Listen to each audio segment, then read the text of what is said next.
बेटा अगर 4 साल का है, 8 साल का हो जाए तो घर के अंदर हमारी माएँ ना बच्चों की परवरिश करती है।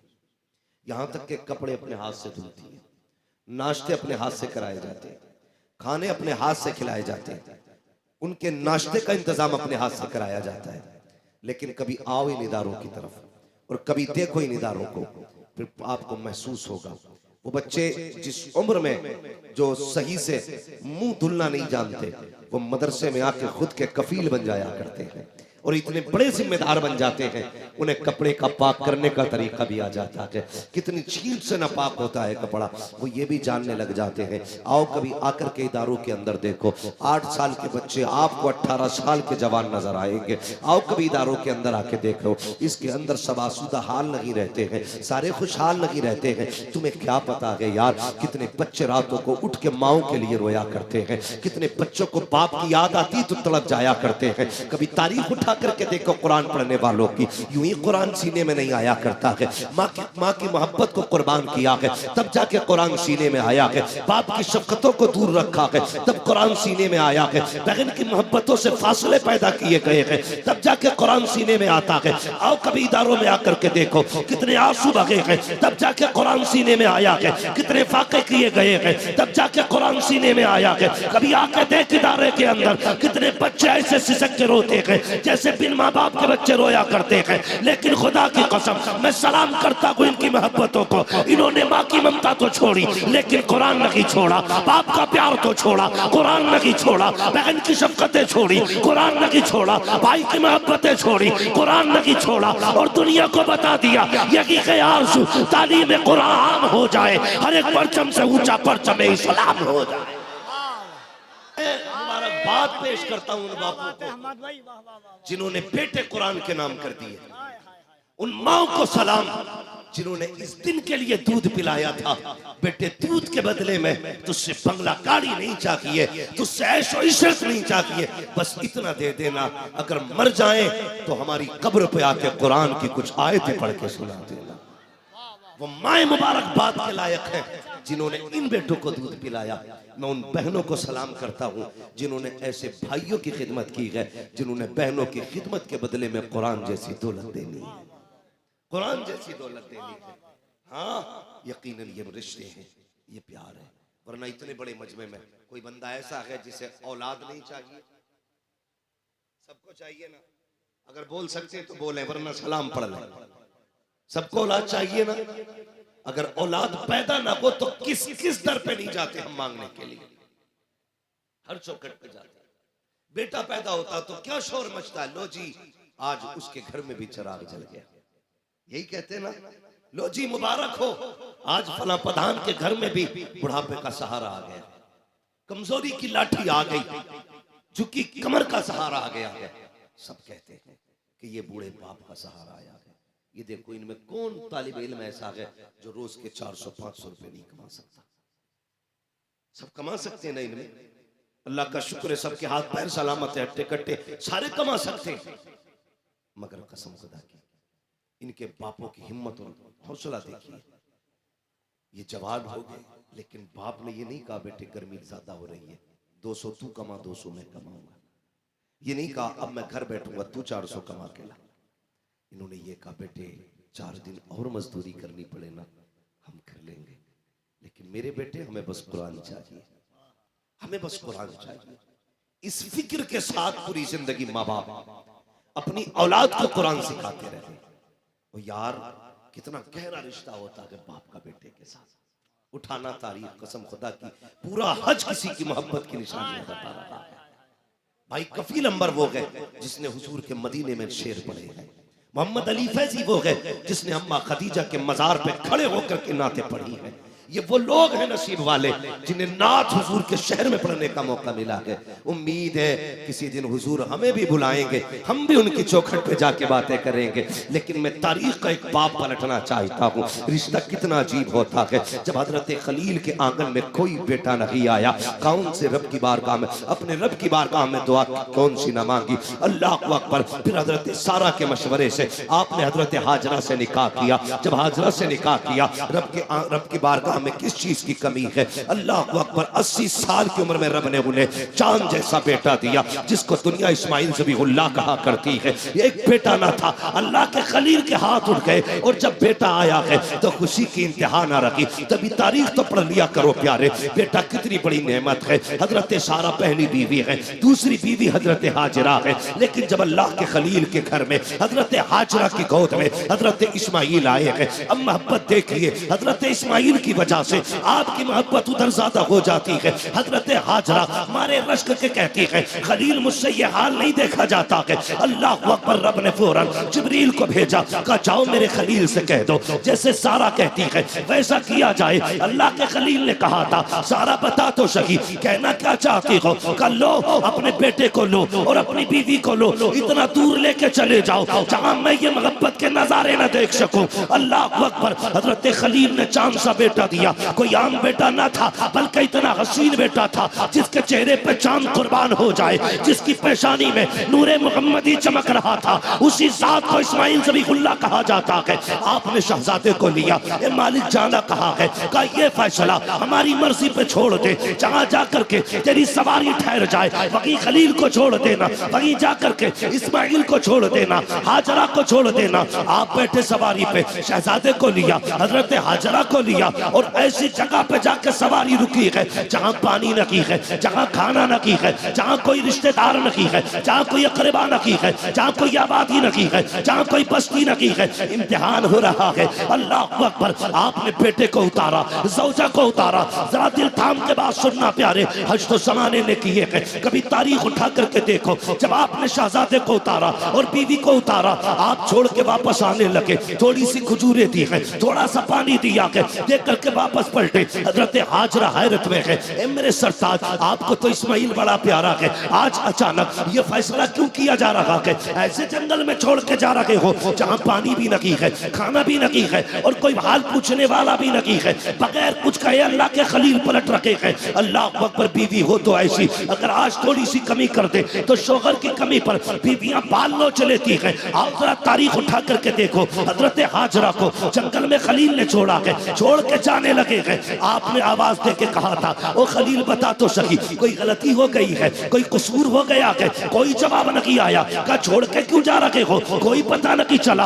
आप जब सवारी लेकर के पलटे, हजरत हाजरा को छोड़ा, थोड़ा सा पानी खजूरें थी, वापस जाने लगे। हजरत हाजरा दौड़ी, दौड़ करके आपने अल्लाह के खलील का पैर पकड़ा। कहा खलील बस इतना बता के जा, अपनी मर्जी से छोड़ के जा रहे हो या रब के कहने से छोड़ के जा रहे हो? इतना सुनना था। अल्लाह के खलील की आंख में आंसू आए, और क्यों ना रोते, चांद सा बेटा छूट रहा है, क्यों ना रोते, अपनी जिंदगी का सबसे कीमती हीरा छूट रहा है। रोके कहा था शरीक हयात इतना बता दे। कभी तारीख ऐसी पड़ी है कि किसी बाप को 80 साल की उम्र में खुदा ने चांद सा बेटा दिया हो और वो उस बेटे को जंगल में छोड़ के चला जाए? कहा चाह कहना क्या चाहते हो? कहा अपनी मर्जी से नहीं, रब के कहने से छोड़ के जा रहा हो। इतना सुनना था। हाजरा दौड़ी, कहने लगी खलील अगर अपनी मर्जी से नहीं, रब के कहने से छोड़ के जा रहे हो तो इतना सा काम और करो। कहा कौन सा? कहा ये पानी भी लेके चले जाओ, खजूरें भी लेके चले जाओ। कहा हाजरा किस लिए? कहा तुम्ही ने कहा है रब की मर्जी से छोड़ के जा रहे हो,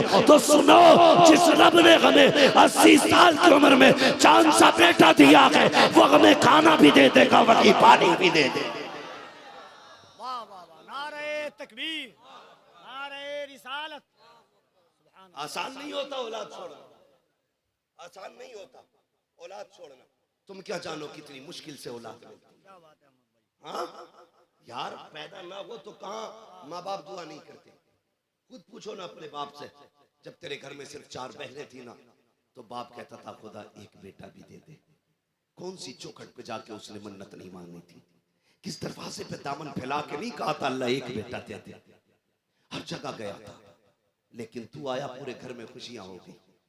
कोई कहने लगा इसको गुड्डू कहो, किसी ने कहा नहीं भूरा कहो, किसी ने कहा नहीं चांद कहो, किसी ने कहा कुछ, किसी ने कुछ, सबने प्यार से नाम दिए, सबने अपने अपने नाम बांटे। मगर कसम खुदा की सुने, अगर बाप प्यार से बेटे को ना पीरा, जुम्मा, बुद्धा जो भी कह दे, वो बेटे के लिए सबसे नसीबों वाला नाम होता है। कभी कभी बच्चों को ये नाम रखने वाला बाप मैसर नहीं होता।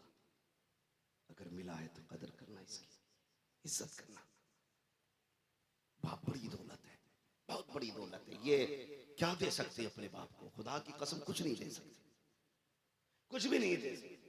मैं जानता हूं बेटा अगर अब्दुल कादिर क्यों ना हो फिर भी बाप बाप होता। बेटा अपने वक्त का गौस क्यों ना हो फिर भी मां मां होती है। हाँ, कोई बेटा बाप के बराबर नहीं हो सकता और ना कि उसकी कीमत कोई अदा कर सकता है। इतना समझ लेना, इतना समझ लेना कि बाप उस दरख्त का नाम है, जब तक बाप जिंदा रहता है औलाद पे कभी धूप नहीं पड़ने देता, कभी धूप नहीं पड़ने देता। परदेश जाते ना हम लोग, परदेश कमाई करने के लिए, कफील भाई घर से बाहर है, मैं घर से बाहर हूं, उलमा घर से बाहर है। क्यों? अपने बच्चों के लिए, अपने परिवार के लिए। कितने लोग परदेश में 4-4 साल काट देते हैं ताकि बच्चों की खुशियां पूरी कर सके। क्या उसे अपनी जिंदगी प्यारी नहीं थी? मुझे एक बच्चा मिला कल के परसों के जलसे में, वो मेरे पास आके कहने लगा पैर दबाना चाहता हूं। मैंने कहा बैठ यार, क्या करता? उसने कहा कुरान पढ़ता हूं। मैंने कहा क्या कर रहा है? कहा हिफ्ज का। कितने पारे हो गए? 15। मैंने अगला सवाल उससे कर दिया, कफील भाई। मैं उससे बोला तुम्हारे अब्बू क्या करते हैं? इतना कहना था, उसकी आंख में आंसू आ गए। कहने लगा 10 साल हो गए मेरे बाप सऊदी में रहते, 10 साल हो गए बाप सऊदी में रहते। मैं उसका मुंह देखता रह गया। यार सोचो तो सही। मैंने कहा यार 10 साल हो गए, कब आते हैं? कभी 4 साल में, कभी 5 साल में। मैंने कहा तूने पूरी जिंदगी में कितनी बार अपने बाप को देखा होगा? तो वो कहने लगा पापा ये कहते हैं कि बेटे बस थोड़ा सा और कमा लो ताकि तुम्हारी जिंदगी सुकून से गुजर जाए। एक बाप औलाद के सुकून के लिए पूरी जिंदगी परदेश में काट देता है। परदेश किसी बाग का नाम नहीं है, परदेश किसी ऐशो इशरत की जगह का नाम नहीं है। परदेश उस कैद का नाम है जहां रोटी भी कैदी बनाता है, जहां खुद को सजा भी कैदी देता है और खुद की खिदमत भी कैदी करता है। तुझे क्या पता परदेश क्या है? उस बाप से पूछ जिसके 20 साल परदेश में कट गए और वो बेटे को जी भर के न देख सका। ये बेटियां बैठी है, मेरी इनसे गुजारिश है तुम्हें खुदा का वास्ता अपने भाइयों की कदर करना, अपने बाप की कदर करना। कई भाइयों की पूरी जवानियां परदेश में कट गई सिर्फ इसलिए कि बहनों की इज्जत से हाथ नहीं लेकर सके। पूरी जिंदगी भाइयों ने परदेश में काट दी। मेरी बहन इज्जत से रुखसत हो सके, कल जब यही बहन भाई का मुंह काला करके चली जाती है तो उसके 10 साल नहीं 50 साल की मेहनतों पे पानी पड़ जाता है। भाई मेरी तुमसे इतनी गुजारिश है, तुम कहते हो कि बस अल्लाह का शुक्र है कलफ लगे कपड़े, कॉलर उठे कपड़े, एक धब्बा कपड़े पे नहीं है। और पूछा जाए क्या करते हो? कहा जी कुछ नहीं, खाली रहता हूं, बस खाली रहता हूं, टहलता हूं, कोई काम नहीं। का नहीं। का फिर ये कपड़ों पे कलफ कैसा? काम क्या करते हो? का नहीं, 2 बेटे अल्लाह का शुक्र है बाहर है। बड़ा भाई है तो कहता 2 छोटे भाई परदेश में। खुदा के वास्ते जिसकी कमाई से तेरे कपड़ों पे कलफ लगाए ना, इसका हिस्सा भी बचा के रखना। कई भाइयों की ये शिकायत है, हजरत 10 साल सऊदी में रहा, पलट के आया तो भाइयों ने कुछ नहीं दिया, पलट के आया तो घर वालों ने 0 कर दिया, जहां से चला था वहीं खड़ा था। और यार जिसकी कमाई की वजह से तेरे कपड़ों पे कलफ लगा है, जिसकी कमाई की वजह से लोग तुझे सेठ कहते हैं, जिसके परदेश की काटी हुई इज्जत की वजह से लोग तुझे शान वाला कहते हैं, उसके लिए बचा के रखना। जब पलट के आए तो उसकी जिंदगी वहीं से शुरू ना हो जहां से छोड़ के गया था। तेरी जिम्मेदारी बनती है। और यार कई बार तो ऐसा होता है भाई पूरी जिंदगी परदेश में काट देते हैं, जब पलट के आने का इरादा करते हैं इज्जत से बहनों को रुखसत कर देते हैं। फिर खबर आती है परदेश से आ तो रहे हो, जानते हो बेटी 10 साल की हो चुकी है, 6 साल के बाद बेटी के हाथ भी पीले होने हैं। अल्लाह अकबर, जब परदेशी को इतना पता चलता है अब तक की 10 साल की कमाई से मैंने बेटी को रुखसत की, बहनों को रुखसत किया था, अब 4 साल और लगा देता हूँ ताकि बेटियां भी इज्जत से रुखसत हो सके। अल्लाह अकबर। उस बाप से पूछो औलाद क्या चीज होती है। आज औलाद की कदर हमें नहीं है। कितनी आसानी से बाप कहता है खुदा करे तू पलट के ना आए। माए बदुआ कर देती है, तेरा चेहरा देखना नहीं चाहती। तो सुनो, औलाद की जिम्मेदारी है वो बाप की कदर करे, बाप की जिम्मेदारी है औलाद की कदर करे। इसलिए कि अगर औलाद ना दे तब भी चेहरे झुक जाया करते हैं, माँ बाप ना हो तब भी खुशियां रूठ जाया करती हैं। अल्लाह ने औलाद दी है, 4 बेटे दिए हैं, तेरी मर्जी है। एक को डॉक्टर बना, तेरी मर्जी। एक को इंजीनियर बना, तेरी मर्जी। एक को तू कुछ भी बना, तेरी मर्जी। लेकिन चौथे बेटे को कुरान का कारी बना दे, ताकि जब तू दुनिया से जाए तो बेबसी की मौत ना मरे, बल्कि इधर आंख बंद हो, इधर ये कुरान पढ़े। दुनिया का है क्या छोड़ के गया है, जमाना का है कुछ छोड़ा क्या ना छोड़ा, अपने पीछे कुरान पढ़ने वाला कारी छोड़ के गया। इसलिए अपने पीछे कुरान वाला छोड़ के जाए। के दिल में हसद का चिराग जलाए। कोई बुराई करना चाहता है, गलत करना चाहता है, सीधा रोके साथ। खुदा के वास्ते आखिरत से डरिए। अल्लाह का अज़ाब बड़ा सख्त है। अगर आप मदरसों के साथ खड़े नहीं हो सकते, इनके खिलाफ मत जाइए, वरना कोई फातिहा पढ़ने वाला नसीब नहीं होगा। कोई फातिहा पढ़ने वाला नसीब नहीं होगा। फैजान तेगी अली सरकार कॉन्फ्रेंस है। सरकार तेगी अली को आप जानते? क्या जानोगे? खुदा की कसम, मुस्तजाबुद्दाबाद शख्सियत का नाम तेगी अली है। जिसकी चौखट से कोई खाली नहीं जाता, उसका नाम तेगी अली है।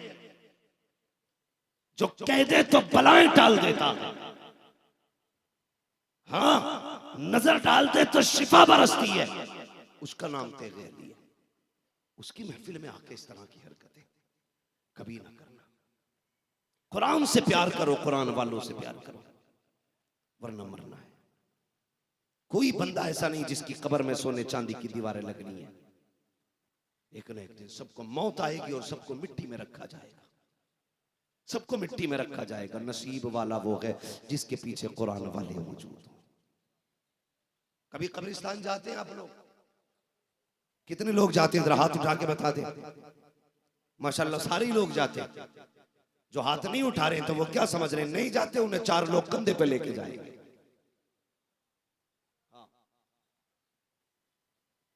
सारे ही जाते हैं ना कब्रिस्तान। तो नई कब्रें भी होती हैं कुछ, और पुरानी कब्रें भी होती हैं कुछ। दोनों तरह की कब्रें होती हैं ना।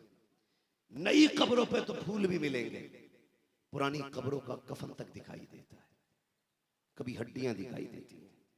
तुम्हें क्या लगता है उनके पीछे कोई वारिस नहीं था? उनके पीछे उनकी जायदाद खाने वाले लोग नहीं थे? थे ना। लेकिन कहां है आज? अपने परदादा की कब्र पे इतनी मिट्टी डालने के रवादार नहीं जिससे कफन छुप जाए। फूल तो बड़ी बात है, उनके चमकने वाली हड्डियों तक को मिट्टी से छुपाने वाले नहीं है। तुम्हें क्या लगता है अगर पिछला दौर ऐसा गुजरा है, आने वाला दौर कैसा होगा? जरूरी है कि तेरे बेटे तेरी छोड़ी हुई दौलत में तेरे लिए इसाले सवाब के लिए महफिलें कायम करेंगे? कोई गारंटी नहीं है। कम से कम अपने जीते जीतना काम कर जाओ कि तुम्हारे मरने के बाद तुम्हारी कब्र पे कोई आए ना आए, खुदा की रहमतें आती रहे। खुदा की रहमतें आती रहे। ये कब आएंगी तो सुन प्यारे, कभी उठ अपने घर से खाली वक्त निकाल, आ इदारों का जायजा ले। कभी देखिए कुरान वाले किधर सोते हैं, कुरान वाले कहाँ बैठ के पढ़ते हैं। ये जहाँ बैठते वहाँ पंखा चलता है कि नहीं? ये जिस जगह रहते हैं वहाँ फ्रिज का इंतजाम है कि नहीं? वहाँ फिल्टर पानी है कि नहीं? तुम अपने बच्चों के लिए 8000 की आरओ मशीन लगाते हो कि डॉक्टर ने कहा है फिल्टर पानी पीना है। अपने बच्चों के लिए, 3 बच्चों के लिए आपने 8000 की मशीन लगाई। क्या कुरान वालों का हक नहीं बनता है कि ये फिल्टर पानी पी सके? तुम्हारे बेटे 10,000 के फ्रिज से पानी पी सकते हैं, तो क्या कुरान वालों का हक नहीं बनता है कि ये भी 10,000 के फ्रिज से पानी पी सके? नहीं प्यारे, हम सिर्फ अपने बच्चों को देखते हैं। याद रखना, उनकी फिक्र हमने की है जो एक बार भी शायद कब्र पे ना आए, लेकिन उनको भूल गए। जिनका ना आना, कमरे में बैठ करके कुरान पढ़ना भी हमें अजाब से बचा सकता है। अगर चाहते हो कि किसी के आए बगैर, किसी की दुआ के बगैर, किसी की फाता के बगैर तेरी कब्र में रहमतें नाजिल हो, तो आ कभी इदारे में आ। इनके लिए पंखा लगवा दे, इनके लिए फ्रिज का इंतजाम करा दे, इनके लिए फिल्टर मशीन लगवा दे, इनके लिए पंखे कूलर का इंतजाम कर दे। जब ठंडी हवाएं इन कुरान वालों को लगेंगी तो कोई दुआ करे ना करे, खुदा की कसम अल्लाह जन्नत से ठंडी कब्र, ठंडी हवाएं तेरे बाप की कब्र की तरफ चला देगा, तेरी कब्र की तरफ भी चला देगा। हक मुबारकबाद है वो अफराद जिन्होंने अब तक मदरसे का ताउन किया और इस इदारे के साथ शाना बशाना खड़े रहे। इस इदारे से प्यार करना और इदारे में रहने वाले लोगों से प्यार करना, कुरान पढ़ने वालों से प्यार करना, कोशिश करना अपने बच्चों को कुरान पढ़ा सको। हर बंदा अपने बच्चों को कुरान पढ़ाए। मैं इन हुफ़ाज़ किराम से भी एक गुजारिश करूंगा, जो उलमा है, दरसगाही लोग हमारे तलबा हैं, उनसे आखिर में एक बात कह जाऊं, खुदा के वास्ते तुम्हारी कोई ड्यूटी नहीं है, तुम्हारी बस इतनी ड्यूटी है कि तुम्हारा अगर कोई कब्र के अंदर चला जाए ना, उसे दफन करके जल्दी ना आना, बल्कि बैठ के 2-4 पारे पढ़ के उसे सुना देना, ताकि वो कब्र में तन्हाई महसूस न करे, अकेलापन महसूस न करे। तो बाप की कब्र पे बैठा हो, भाई की कब्र पे बैठा हो और कुरान पढ़ता हो, अंदर से आवाज़ आती हो, काश क्या हमने अच्छा नसीबा पाया है, अपने पीछे कुरान वाला छोड़ा है, अपने पीछे कुरान वाला छोड़ा है। बस इतनी तुम्हारी जिम्मेदारी है, अपनों को कुरान पढ़ के सुनाना, अपनों को कुरान की तिलावत करके दिखाना। जब वो कब्र में चले जाए तुमसे कुछ और नहीं मांगेंगे, सिर्फ कुरान की तिलावत, सिर्फ इसाले सवाब। और ये महफिलें तुमसे अच्छी कौन करेगा, तुमसे बेहतर कौन करेगा। इसलिए आपसे गुजारिश है, आप मरने के बाद अपनों को भूलना मत। जब भी कुरान पढ़ा करो हाथ उठा के दुआ कर दिया करना, अल्लाह इस कुरान का सवाब मेरे बाप को अता कर दे, मेरी माँ को अता कर दे, मेरी उस बहन को इसका सवाब अता कर जिसने 3-3 बजे उठ के मेरा खाना तैयार किया था, उस बहन को इसका सवाब दे मालिक जिसने दोपहरी में उठ के मेरे लिए खाना बनाया था। ए अल्लाह उस बहन को इसका सवाब दे जो मेरे कपड़े तैयार करती थी, ड्रेस तैयार करती थी, उनके लिए भी दुआएं करनी है। और तलबा से गुजारिश है, जब तक जिंदा रहना है अपने असातिज़ा का अदब करना है, अपने उस्ताद का अदब करना है। याद रखना, इल्म कभी मेहनत से नहीं आता सिर्फ, बल्कि इल्म मेहनत के साथ साथ उस्ताद की नजर इनायत से आया करता है। अगर बिना उस्ताद के इल्म आ जाता तो जरूरत ही नहीं थी किसी को उस्ताद बनाने की। आज तक कोई बिना उस्ताद के नहीं पढ़ सका। मैं उनकी बात नहीं करता जिनको अता इल्म दिया गया, मैं कसबी की बात करता हूँ। बिना उस्ताद के आज तक कोई काबिल न बन सका। काबिल बनना चाहते हो तो उस्ताद की इज्जत भी करना, उसकी फरमाबरदारी भी करना, उससे मोहब्बत भी करना। अगर उस्ताद दुआ कर देगा, खुदा की कसम अल्लाह तुझे कम उम्र में जमाने की इज्जतों के ताज अता फरमा दे। लेकिन शर्त है उस्ताद की इज्जत करें, उस्ताद की कदर करें। वो लोग जो परदेश में हैं हमारे भाई और इदारों से मोहब्बत रखते हैं, अल्लाह उनकी कमाइयों में बरकत अता फरमाए। कई बार ऐसा होता है ना, जो लोग परदेश रहते हैं कहते हैं जी बच गए अब तो। कई ड्राइवर लोग कहते हैं हजरत एक दिन ताज्जुब हुआ, क्या हुआ, गाड़ी चल रही थी मैं सो गया, थोड़ी देर बाद आंख खुली गाड़ी फिर भी रोड पे थी। कहते मेरा हाथ कितना सटीक था, देखो बहका नहीं। मैंने कहा पगले तुझे लगता है तेरा हाथ नहीं बहका, ये तेरे हाथ का कमाल नहीं है, किसी की दुआएं बचा के ले गई है, किसी की दुआएं। इन कुरान वालों पे पैसा लगाया करो, प्रदेश में रहोगे उनकी दुआएं तुम्हें बचाती रहेंगी, रब की रहमतें तुम्हारी हिफाजत करती रहेंगी। मैं उन कमेटी के तमाम अफराद को मुबारकबाद पेश करता हूँ, नसीब वाले हो। किसी को मैरिज हॉल सजाने की ड्यूटी मिलती है, किसी को पार्टियां देने की जिंदगी में मोहलत मिलती है। तुम कितने नसीब वाले हो, तुम्हें हुजूर का जलसा सजाने का मौका मिला है, तुम्हें हुजूर की महफिल सजाने का मौका मिला है। तुमने उस जगह अपना पैसा लगाया जहां से कुरान के कारी पैदा हो रहे हैं, दीन के हामी यो नासिर पैदा हो रहे हैं। मेरी गुजारिश है आप यूं ही कुरान से प्यार करते रहिए, इस इदारे से मोहब्बतें करते रहिए और उलमा से प्यार करते रहिएगा, खास करके उन लोगों से जो इदारे की खिदमत कर रहे हैं, जो इदारे को अपना वक्त दे रहे हैं, जो इदारे को अपनी खून पसीने की कमाई दे रहे हैं, उन सब से मोहब्बत करना। और ये सोच के नहीं ये प्रधान का बेटा, जिम्मेदार का बेटा, मेरा ताऊ, मेरा चाचा, बल्कि ये सोच के इनसे प्यार करना है कि ये हुजूर के दीन की खिदमत गुजार है, हुजूर के दीन की खिदमत गुजार है। ये सोच के इनसे प्यार करना है। देखना इंशाअल्लाह कोई दुआ करे ना करे, कुरान खुद शफी बन के तेरी कब्र में आएगा और आके कहेगा आज फिक्र न कर, जिंदगी में तूने मेरी फिक्र की थी, मरने के बाद तेरी फिक्र करने के लिए मैं खुद तेरी कब्र में आ गया हूँ। और कुरान इतना सच्चा साथी है, इतना सच्चा साथी है, पूछो इन उलमा से कि ये कब्र में भी साथ रहेगा, हश्र में भी साथ रहेगा, पुलसिरात पे भी साथ रहेगा। जो कुरान से प्यार करेगा, कुरान अकेला नहीं छोड़ेगा, हाथ पकड़ेगा, रब से लड़ेगा, उसकी बारगाह में जिद करके अपने प्यार करने वाले को उस वक्त तक नहीं छोड़ेगा जब तक उसे जन्नत में दाखिल नहीं कराएगा। इसलिए नसीब वाले हैं जो कुरान से प्यार करते हैं और कुरान वालों से प्यार करते हैं। या अय्युहल्लज़ीना आमनू क़ू अनफुसकुम व अहलीकुम नारा, ईमान वालों अपने आप को और अपने घर वालों को जहन्नम की आग से बचाओ, बचाओ जहन्नम की आग से। और मेरी बस इतनी गुजारिश थी, सारे लोग इंशाअल्लाह कुर्बानी करेंगे, जितने लोग साहिब निसाब करेंगे कुर्बानी इंशाअल्लाह, जोर से बोलो इंशाअल्लाह। गोश्त के लिए या अल्लाह की रजा के लिए? सारे बोले अल्लाह की रजा के लिए। और उसके बाद जो चरमे कुर्बानी होता है, चमड़ा जिसे बोलते हैं, उसकी कीमत हम किसे देंगे? जोर से मदरसे को। माफ करना, कई जगह तो पीर भी चमड़ा इकट्ठा करते हैं। कितना पीर लेके, ज़कात पीर लेके, चमड़ा भी पीर लेके जा रहे। मदरसे वाले क्या करें? भीख मांगे। हम इस बात से इनकार नहीं करते, अपने पीरों को आप पूरा घर उठा के दे दो, लेकिन ज़कात खुदा के वास्ते मदरसों की रहने दो, फितरा मदरसे का रहने दो, ये उश्र ये मदरसे का रहने दो, ये चमड़ा ये मदरसे का कम से कम रहने दो। इसके जरिए कुरान की तालीम हो रही है। पीर साहब सवाल करे ना, कहना हजरत जी नजराने में सब कुछ ले जाओ, लेकिन ये जो मदरसे का ना, ये मदरसे को दिया जाना, ये करेंगे इंशाअल्लाह। बुरा लग गया पीर को कह दिया, तो तुम ही पीर वाले नहीं, मैं भी पीर वाला हूं, मेरा भी पीर है। दुनिया मेरे पीर को ताज शरिया अख्तर रजा कहती है। हाँ, तो मैं कोई ऐसा नहीं बिना पीर वाला हूं, अल्लाह का शुक्र है बरेली वाला हूं। हाँ, बरेली वाला हूं। लेकिन सुनिए जो मैं कहना चाहता हूं, ये तकलीफ है, दिल दुखता हजरत। जब मदरसे वाले दुकान पे जाते तो दुकान वाला 10 का नोट निकाल के कहता लो, इससे ज्यादा नहीं। ये सुबह से शाम तक दुकानों के चक्कर काटते 1000 इकट्ठा कर पाते। और कितना थकाओगे यार इन्हें, कितना जलील करोगे इन्हें। सुबह से शाम तक इन्हें 1000 भी इकट्ठे करने के, रात को 3 बजे से 12 बजे तक तेरे बच्चों को भी पढ़ाना है। क्या क्या करेंगे ये? कम से कम इतना कह दो, मौलाना तुझे पैसे की फिक्र नहीं करनी है, तनख्वाह की फिक्र नहीं करनी है, तुझे सिर्फ कुरान की फिक्र करनी है। और तो कुरान पढ़ा, रह गए खर्चे की बात, उस खर्चे को उठाने के लिए मोहम्मद के गुलाम काफी है। ये ऐलान करो, ज़कात भी इकट्ठी करें, चंदा भी ये करें, कुरान भी ये पढ़ाएं।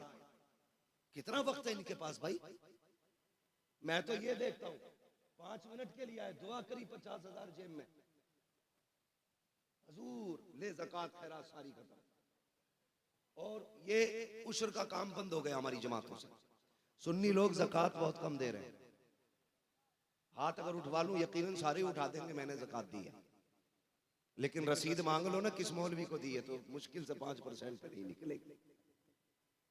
कोई कह देगा ना वो आया था मोहल्ले में उसे ही दे दी, कोई कहेगा हजरत आए थे हमारे, कोई कहेगा हजूर आए थे हमारे, बस खत्म।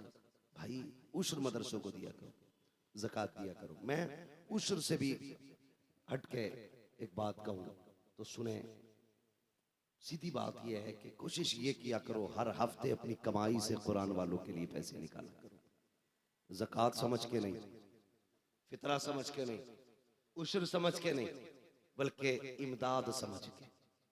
आपने 1000 कमाए ना, 1000 हफ्ते में कमाए, उसमें से 50 रुपए आपने कुरान वालों के लिए निकाल दिए, ज्यादा निकल गया। आपके इस 50 रुपए से सोच भी नहीं सकते कितने कुरान के कारियों की तनख्वाह जा सकती है। ये बज़ाहिर आपका खर्च थोड़ा है, लेकिन इसका अजर क़यामत में बहुत मिलेगा। जब तराजू पे अमल तो ले जाएंगे, नेकियां कम पड़ जाएंगी, आवाज आएगी ठहर जा भी, एक गठरी हमारे पास भी है, वो गठरी पल्ले में रखी जाएगी, फिर क्या होगा? नेकियां बढ़ जाएंगी।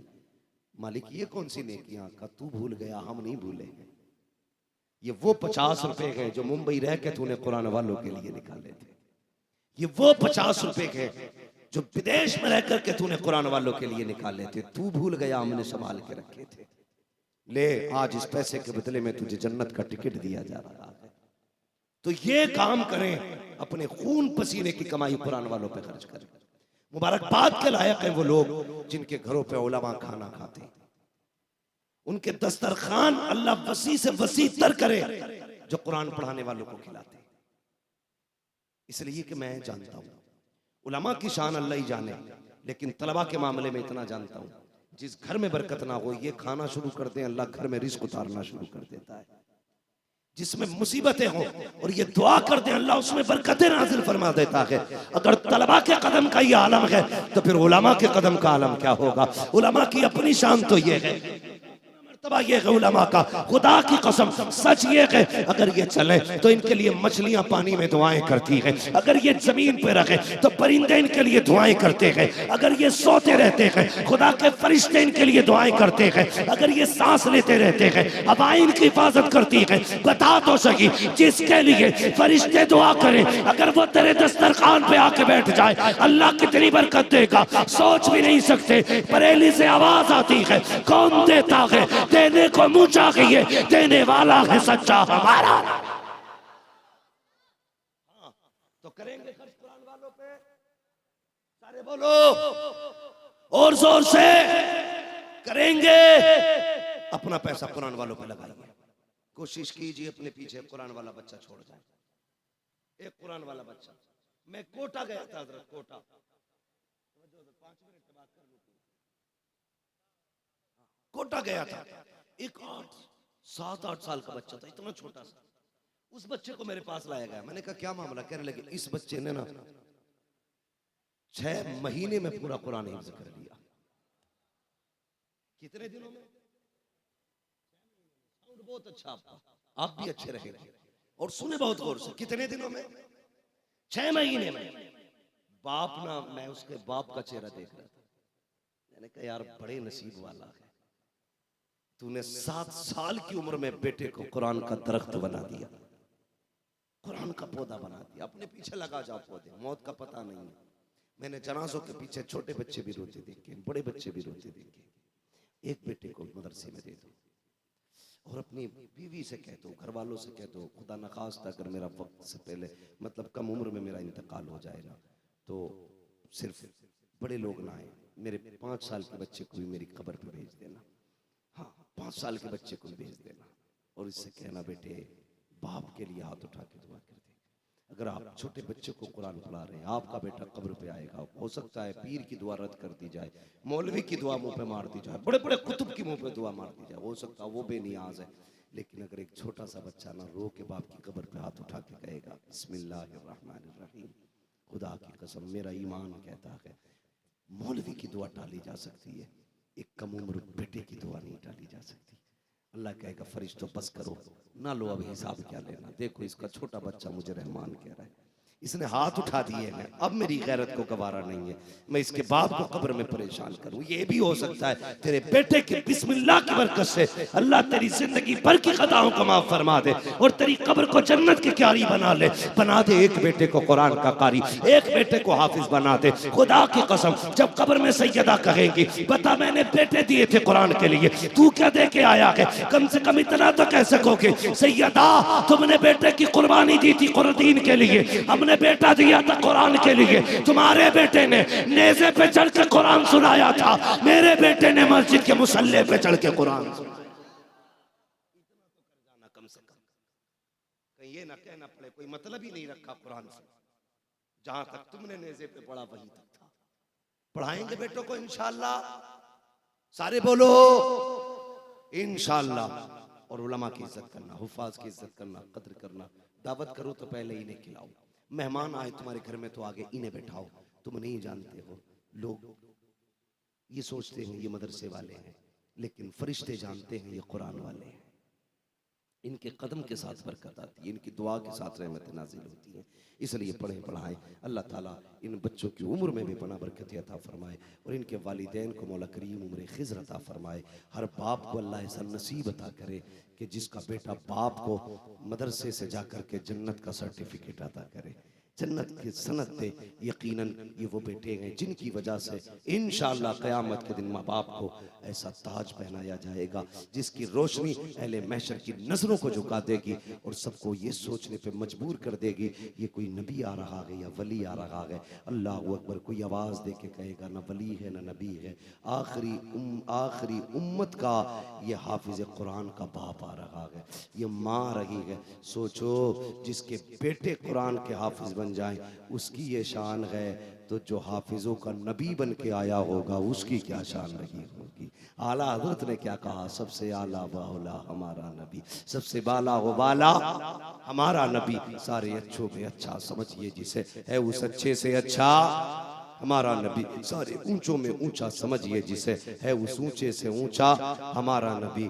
कमजदों को रजा मुजदा दीजिए के है बेकसों का सहारा हमारा नबी। ऐ ईमान वालों, अपने आप को और अपने घर वालों को जहन्नम की आग से बचाओ।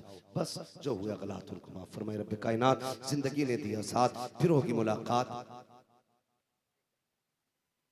ये नौजवान मेरा भाई कह रहा है शजरा सुना दिया जाए।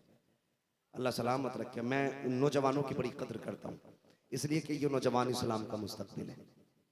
और मेरी कोशिश भी ये रहती है जवानों, असल में होता क्या है, मैं अक्सर कोशिश करता हूँ कि मौजू के मुताबिक गुफ्तगू करूँ। दस्तारबंदी की बात थी, इसलिए मैंने कुरान और अज़मत कुरान पे गुफ्तगू की। अगर कभी बात आएगी तो इंशाल्लाह और मौजूआत पे भी गुफ्तगू करूँगा। मेरी कोशिश ये रहती है जवान हुजूर के करीब हो जाए, जवान दीन के करीब, मुस्तफ़ा के करीब हो जाए। और यकीनन ये हुजूर का प्यार ही है जो नौजवानों की ख्वाहिश रहती है हुजूर का शजरा सुनाया जाए। अल्लाह इन जवानों की जवानियां सलामत रखे, इनकी उम्रों में बरकत अता फरमाए। मेरे भाई ने कहा हुजूर का शजरा सुना दिया जाए, आपके पास भी वक्त है सुना दिया जाए? तैयार है सारे लोग? माशाअल्लाह, जो इधर बैठे वो भाई भी हमारे तैयार हैं। मैं समझ रहा हूँ जिनके गले में या सर पे गुलाबी पगड़ी है ना, ये सारी जलसे की कमेटी वाले है ना, है क्या नहीं भाई? मिंटू भाई भी जानते हैं कि इनकी पहचान असल ये पगड़ी वाले जलसे वाले हैं। कयामत में पहचान लिए जाएंगे, ये पगड़ी वाले मोहम्मद वाले हैं, ये जलसे वाले हुजूर वाले हैं। तो सारे तैयार है ना? मैंने हाथ उठवाए आपसे बीच में, मैंने ये कहा कि कहो सुभान अल्लाह। अच्छा काम है ये कहलवाना और कहना, लेकिन मैं चाहता था संजीदगी से मेरी बात आप सुन, और आपने सुन ली है। लेकिन अब मैं चाहता हूं जब मैं शजरा बयान करूं ना, मेरा हाथ का इशारा होगा और आपको क्या कहना है। माशाल्लाह, बड़े अच्छे लोग हैं, भी तशरीफ ले आए, इनका आना समझ लीजिए कि अब खत्म शुद्ध वल्लाहु आलम बिस्सवाब। हाँ माशाल्लाह, मैं शजरा बयान कर दूं, जरा कह दे ये पीछे वाले क्यों नहीं बोल रहे? लंगर नहीं मिला?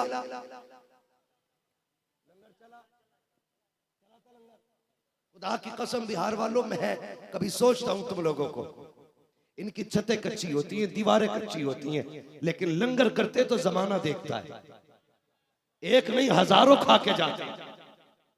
लेकिन कभी खाना कम, खाना कम, खाना कम होगा भी क्यों? खाते गए तेरे दर का, पीते गए पानी है तेरा, खाना है तेरा खाना। ये चले गए फैजी भाई, वरना मैं बताता ना, तुम ही नहीं नात ये भी पढ़ना जानते। तो खाया ना लंगर, भी असर खत्म तो नहीं हुआ। ऐसा भी कुछ लोग करते होंगे कि सिर्फ खाना ही खाने आते हो, कुछ ऐसे ही जो सिर्फ जलसा सुनने आते हैं, कुछ ऐसे जलसा लंगर दोनों ही करने आते। जहां जाया करो दोनों की नीयत लेके जाया करो, इसलिए कि जलसे में भी बरकत है और लंगर में भी बरकत है। हाँ, अगर खाया है ना लंगर तो फिर जरा जोर से बोले। ये देखो कौन नहीं बोल रहा, लंगर का हक हलाल कर भाई। मैं पूरी जिंदगी की बात नहीं कर रहा, आज जितना खाया वही हक अदा करो, जितना आज खाया उसका कम से कम हक अदा करें और कहते हैं जरा या रसूल अल्लाह। अच्छा एक बात याद रखिएगा, जब मैं हाथ का इशारा करूंगा तो आपको सुभान अल्लाह कहना है। उसकी वजह क्या है मैं पहले बता दूं, मैं धोखा नहीं देना चाह रहा। जब आप सुभान अल्लाह कहेंगे मैं उस बीच में सांस ले लूंगा, ठीक है? मुझे सांस मिल जाएगी और आपको नहीं मिल जाएगी। इतनी जोर से सुभान अल्लाह कहना मेरी सांस का पता न चले। जरा कह के दिखाएं, जरा मिंबर वाले दुआ दे दे और बोल दे जरा ये भी सुभान अल्लाह। इनसे कहा तो तुम चुप हो गए, यही तो मसला है। अजान पढ़े तो मौलवी, नमाज पढ़ाए तो मौलवी, हम तो धड़ी देंगे, बस बड़ी पढ़ाई लेंगे, यही कर दे बस, हमें कुछ ना करना पड़े। मरे तो मौलवी नहलाए, मरे तो मौलवी कफन बताए, मरे तो मौलवी कफन पहनाए, मरे तो कब्र में मौलवी उतारे, मरे तो पहली मुट्ठी मिट्टी मौलवी डाले, मरे तो अजान मौलवी पढ़े, आए तो अजान मौलवी पढ़े। हम तो सोच रहे हमें तो कुछ करना ही नहीं है, इन्हें रोक दूं फिर आप बोलेंगे सुभान अल्लाह। अब जरा सारे बोले और जोर से।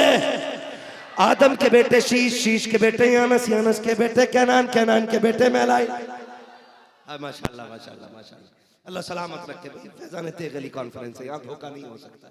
कई बार अदर शुरू करा के बीच बोलते ही नहीं, लेकिन लोग अच्छे माशाल्लाह साथ दे रहे। जरा बोल दे ये आगे वाले ना, ये कंडक्टर की हैसियत रखते हैं। ड्राइवर की करवट वाला सो जाए तो ड्राइवर वो सो गया तो ठीक है। अब आप नहीं सोए, बोले जरा। आदम के बेटे शीश, शीश के बेटे यानस, यानस के बेटे कैनान, कैनान के बेटे मैलाइल, मैलाइल के बेटे ब्यारत, ब्यारत के बेटे इदरीस, इदरीस के बेटे मुतवश्शिक, मुतवश्शिक के बेटे लमकने कराम, लमकने कराम के बेटे नूह, नूह के बेटे साम, साम के बेटे जुल्हाद, जुल्हाद के बेटे शाले, शाले के बेटे आबिर, आबिर के बेटे दाता, दाता के बेटे सारू, सारू के बेटे नाखुर, नाखुर के बेटे तारिक, तारिक के बेटे इब्राहिम खलीलुल्लाह, इब्राहिम खलीलुल्लाह के बेटे इस्माइल ज़बीहुल्लाह, इस्माइल ज़बीहुल्लाह के बेटे केदार, केदार के बेटे अवाम, अवाम के बेटे अमल, अमल के बेटे साबित, साबित के बेटे सलमान, सलमान के बेटे रईसा, रईसा के बेटे इलियासा, इलियासा के बेटे ओधोद के बेटे हव्वा, हव्वा के बेटे अदनान, अदनान के बेटे मोहित, मोहित के बेटे नदार, नदार के बेटे मुदिर, मुदिर के बेटे इलियास, इलियास के बेटे मुदरिका, मुदरिका के बेटे खदीमा, खदीमा के बेटे किनाना, किनाना के बेटे नदर, नदर के बेटे मालिक, मालिक के बेटे फार, फार के बेटे गालिब, गालिब के बेटे लुई, लुई के बेटे काब, काब के बेटे मुर्रा, मुर्रा के बेटे किलाब, किलाब के बेटे कुसै, कुसै के बेटे अब्द मनाफ, अब्द मनाफ के बेटे हाशिम है, हाशिम के बेटे अब्दुल मुत्तलिब है, अब्दुल मुत्तलिब के बेटे अब्दुल्लाह है, अब्दुल्लाह के बेटे मोहम्मद रसूलुल्लाह। बस जो हुए गलातुल कमा फरमाए रब्बे कायनात।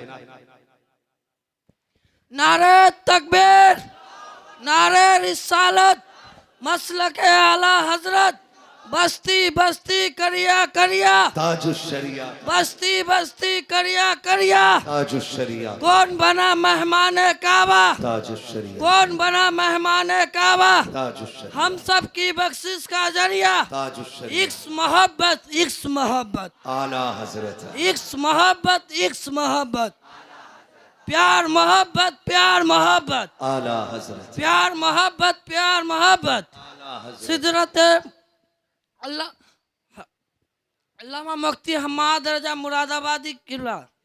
अल्लाह सलामत रखे, अल्लाह जज़ाए खैर दे बेटे, अल्लाह बरेली वालों की खैरात अता करे, उम्र खिज़र अता फरमाए, अल्लाह सरकार ताजुश शरिया का खास खजाना अता फरमाए। बस सारे लोग इदारे से जुड़े रहिएगा, कुरान से प्यार कीजिए, साहिब कुरान से प्यार कीजिए। नौजवानों का भी दिल थोड़ा न करना, तुम्हारे चंदे पे भी शिकायत होगी, तुम्हारे काम पे भी लोग एतराज़ करेंगे। कोई कहेगा खाने के लिए कर रहे हैं, कोई कहेगा इनके ड्रामे, कोई कहेगा नाम के लिए कर रहे हैं। ना, इनकी फिक्र नहीं करनी है, इनकी किसी की फिक्र नहीं करनी है, किसी की भी फिक्र नहीं करनी है, आखिरत की फिक्र करनी है। हमें दुनिया से सिला नहीं लेना है। हमें नहीं चाहिए कोई हमें कमेटी वाला कहे, हमें नहीं चाहिए कोई हमें सदर कहे, हमें नहीं चाहिए कोई हमें मेंबर कहे। बस हम ये चाहते हैं जब तक जिए ना, हमें हुजूर के गुलाम कहते रहना, यही हमारी पहचान बन जाए, यही पहचान बन जाए। नहीं चाहिए कोई धक्का देता तो दे, शौक शौक से दे। हम कुरान के लिए धक्के खाने तैयार हैं, हम कुरान के लिए गालियां खाने तैयार हैं। हम बैठे ना, हम दीन के लिए गालियां खाएंगे। ओए होए, जब गालियां मिलेंगी क़यामत में उम्मुल मोमिनीन खदीजतुल कुबरा के सामने आएंगे, सीने से लगा के कहेंगी, मैंने भी शाबी अबी तालिब की मुसीबतें उठाई थी, तूने भी कुरान के लिए मुसीबतें उठाई। आज अकेला नहीं है, मैं हुजूर से खास करम कराती हूँ। तो कभी फिक्र न करना, कमेटी वालों डटे रहना, लगे रहना। हाँ, वो कहा था बरेली के इमाम ने, आपने फरमाया था बेनिशानों के निशान मिटते नहीं, मिटते मिटते नाम हो ही जाएगा। जान दे दो वादे दीदार पर, नक़द अपना दाम हो ही जाएगा। साइलो दामन सखी का थाम लो, कुछ न कुछ इनाम, कुछ न कुछ इनाम, कुछ न कुछ इनाम।